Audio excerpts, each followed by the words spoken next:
Next up for Chelsea in the Premier League, Manchester City away. This Saturday, 5:30, primetime TV. City not in the best of places. Chelsea fans must be optimistic going to the Etihad. I feel like there's never a middle ground with this game. There's always something going on, whether that be injuries. It's always a high-scoring game, whether that be 6-0 or it's a boring 0-0 draw. There's never a happy medium, and I'm expecting fireworks. So just before we touch on the game, we say goodbye to Renato Vieira. Renato Vieira's heading to Juventus on a dry loan, which I like, for €5 million. I mean, we signed the geezer for what, €12 million? So to get €5 million back in the space of 6 months is quality business. And this is what I'm talking about, penny pinching when it comes to this ownership. They'll do any deal if it's a profit. And if you want to know about my thoughts about Garnacho or any other transfers, I made a video yesterday, so go and check it out. It's actually really good. But in all honesty, I think this is a good move all round. Chelsea get Renato Vieira play minutes. Renato Vieira plays at centre-back in his most preferred position, and Juve get a good player. So if he shines at Juve, it's just going to boost his market value, help Chelsea in the long run. So it's a good move all round because he wasn't a Premier League starter for us, and we can make cover for him in the Europa Conference League. So I actually think it's a good move all round, considering there's no option or obligation to buy the end of it. It's just a pure dry loan. And you know what?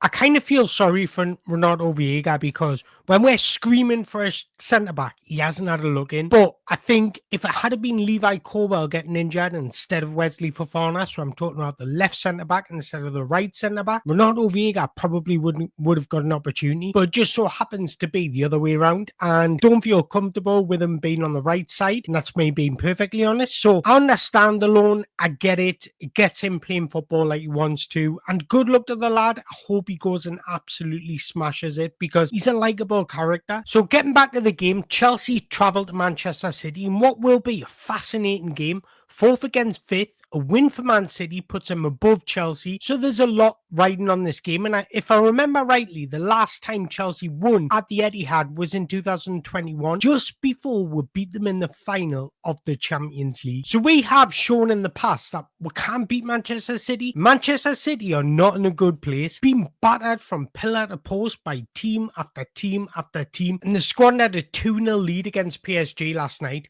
So they're coming into this game lack of self-belief. But this is definitely not the Manchester City that'll come out and just dominate games and beat you. Yes, they've got quality players, but clubs have shown a blueprint on how to beat Manchester City. And there's one game in particular I want to talk about on how Chelsea can replicate that performance and beat Man City. But I think just by watching Man City, you can tell there's a lot of self-doubt now. They are doubting themselves, and that's a dangerous place to be. They're not strong in defensive transitions. They're extremely unathletic, and there's poor tactical adjustments from Pep Guardiola. And I think for the first time in Pep's history that the changes he's made just don't make sense, and they're very questionable. It's like what we're seeing at the Champions League final when Chelsea beat them. He had a questionable starting 11, and that just set the tone for the game. For the first time in history, Pep Guardiola's starting to doubt himself. So what I'm trying to say is Man City are vulnerable. They're vulnerable. And you've got to be ruthless in football. You've got to be brave. You've got to be courageous. You've got to turn up at the Etihad now with a mentality that you're going to win this game. And I think the way you do that is by being brave in transitions, committing bodies forward, almost overwhelming Man City, suffocating Man City, playing Man City in their own game. And I think the best example I can give is when Brighton played Man City. Man City dominated the first half and were 1-0 up at half time, but Brighton made a change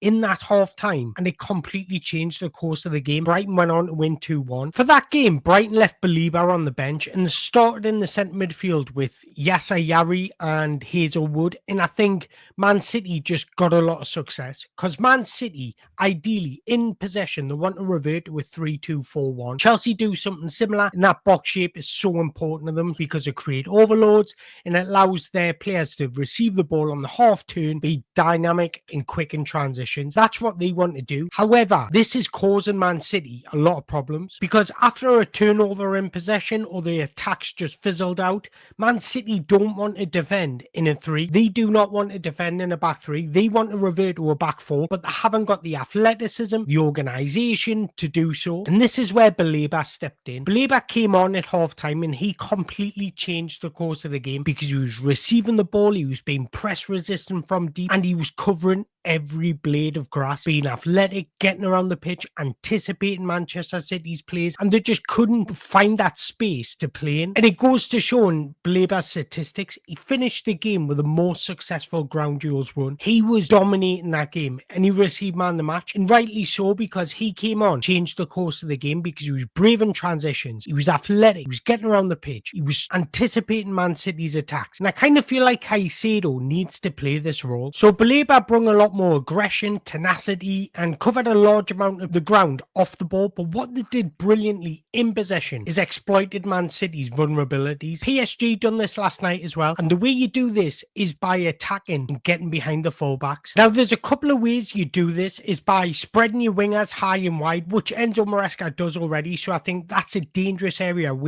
where we can exploit Man City. But the most crucial thing Chelsea have to do is move the ball early, be quick, dynamic, progressive in your play, because if not, if you're passive, it will allow Man City to get back in their shape, and then they'll be more difficult to break down. So we need to be brave and courageous in what we do and take risks with our passes, be courageous off the ball with our movement, but spread the ball high and wide, because that's how you get behind Man City. And I'm going to take you back to this Brighton game. Man City were getting caught out so much. They defended in a shape that they don't normally defend in, a 4-4-2, which is the most solid shape to defend in. But once you do this, it takes away a percentage of your offensive transitions. But look at how Brighton are set up. They missed out the middleman. They've literally got a bank of 5 against Manchester City's 4. So they were going pretty much route 1 without going route 1. They were just missing out the middleman. And I think Chelsea can do this with Levi Colwell's ability to spread the play, to play out from the back. Let's miss out Moses Caicedo or probably Dewsbury Hall, who will be playing alongside him. Can we hit Nicholas Jackson early? Can we hit whoever's playing on the wings early to try and affect the game in a better and a more positive way? And I don't know about you guys, but I kind of feel like Chelsea's at their best when the game's a bit more open. We struggle to break down low blocks. So what I want to see is when we're transitioning in our offensive phase, let's be spring chickens. I want to see blue arrows just darting into space. Now look, I'm not saying just commit every single body forward, because that would be ridiculous against a team like Man City, because they've got quality players so they can punish you. But let's just be cute in how we do it. Can we get Noni cheating a little bit? Or can we get our left winger cheating a little bit so Nicholas Jackson's always got somebody alongside him? Let's be brave in what we do. I kind of feel like this would be a game where Enzo Fernandez was thriving. Somebody that can spot a pass from deep, somebody that can dictate play, but having Moses Caicedo alongside him will absolutely help, because he can be his partner who just does all the dirty work. But when we're looking at a starting 11, I don't expect Enzo Maresca to change much. I think it will be the same starting 11 bar one player as we played against Wolves. I think Robert Sanchez will keep his place. Reece James was terrific. Trevor Chalobah was terrific. Tosin Adebayo and Marc Cucurella at left back. The defence did pretty well against Wolves, although Wolves didn't really offer much. So this is just going to be a bigger test. Then the double pivot will be Moses Caicedo and Dewsbury Hall. I kind of worry about Dewsbury Hall because he doesn't have the athleticism either. I'd be even more worried if it was Caicedo injured instead of Enzo Fernandez, for example, because Enzo Fernandez and Dewsbury Hall would not cope in this midfield. I do expect Noni Madueke to keep his place on the right, because I think the Etihad's a nice big pitch and there's going to be a lot of space for him to transition into. And I think he's really threatening. I love his dynamic approach, and he can just spark that little bit of fear into Manchester City's eyes. I think Cole Palmer, like always, will start in the midfield, but I do think there'll be one change. I do expect Jadon Sancho to come in for Pedro Neto, because I think Pedro Neto didn't have his best of games. I really didn't think he did against Wolves, and Enzo Maresca is pretty ruthless. If you're not on it, you will be taken out. So I do expect Jadon Sancho to come in and then Nicholas Jackson up front. But one thing is for certain, we need to take our chances, because Man City do give you chances. And if you fail to take, that's on you. We need to be clinical. And this is the only thing that worries us. I don't worry about Chelsea creating, because they've created bundles every single game, but it's that clinical edge that I worry about. But having said that, I'm still predicting a Chelsea win, and I don't fancy us to keep a clean sheet either. I know I said there's no happy medium, it's either a 0-0 or a 6-0, but I do expect Chelsea to win this 2-1. But I want to hear your thoughts. Let me know in the comments below what you made of this starting 11. Do you think my ideas would work against Manchester City? But most importantly, I want to hear a prediction. Let me know your prediction in the comments below, and until next time, thank you very much for watching.